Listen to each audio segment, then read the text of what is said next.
आज या ठिकाणी आपल्या शिरोली बुद्रुक ठिकाणी खरं तर निवासस्थानी पंजाब रौडक या ठिकाणी आलेले आहेत, ज्यांनी खरं तर पूर्ण भारताला, महाराष्ट्राला एक हवामान खात्याचा अंदाज देऊन शेतकऱ्याला पाऊस कधी होणार आहे, कधी होणार नाहीये, कशा पद्धतीने पाऊस होणार आहे, कुठे कुठे पाऊस होणार आहे आणि शेतकऱ्यांनी कशा पद्धतीने काळजी घ्यावी या संदर्भामध्ये खरं तर आपल्याला अनेक वर्षापासून ते मार्गदर्शन करतात. एक अचूक अंदाज द्यायचं काम खरं तर ते सातत्याने करत असतात आणि शेतकऱ्यांना त्याचा नक्कीच फायदा होत असतो. आज खरं तर शिरोली बुद्रुक या ठिकाणी ते आलेले आहेत.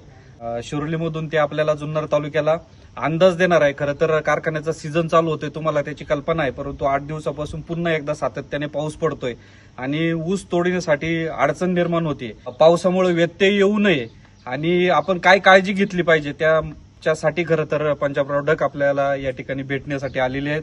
त्यांचा अंदाज खरं तर डक साहेब तुम्ही सातत्याने आम्हाला शेतकऱ्यांना मार्गदर्शन करत असतात तुमच्या अंदाजावर. आणि आता जो काय पाऊस झाला त्याच्यामुळे खरं तर आमचं सोयाबीन असेल, भाजीपाला असेल, आमच्या जुन्नर तालुक्यामध्ये फार मोठ्या प्रमाणामध्ये भाजीपाल्याचं उत्पन्न होतं, फुलांचं उत्पन्न होतं, फळांचं उत्पन्न होतं, पण फार मोठ्या प्रमाणामध्ये नुकसान झालेलं आहे. आणि शेतकऱ्याला हमी भाव देणारा फक्त एकच जो पीक असेल तर तो ऊस आहे, परंतु आजही पावसामुळं ऊसाच्या क्षेत्राचं सुद्धा नुकसान व्हायला लागलेलं आहे. तर आम्हाला त्याचा खरं तर या जुन्नर तालुक्यातील शेतकऱ्यांना अंदाज द्यावा अशी मी तुम्हाला विनंती करतो.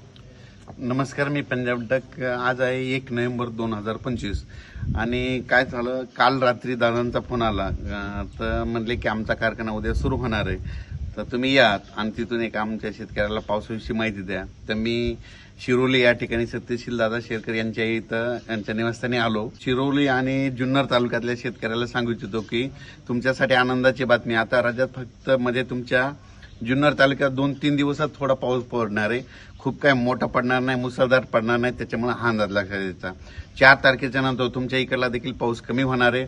5 तारखेला तुमच्या इकडे थंडी सुरू होणार आहे. 6 तारखेला आणखीन थंडी वाढणार आहे आणि 7 तारखेला मात्र तुमच्या इकडला पाऊस कायमचाच निघून जाणार आहे. म्हणून ही सर्वप्रथम तुमच्यासाठी आनंदाची बातमी. धन्यवाद.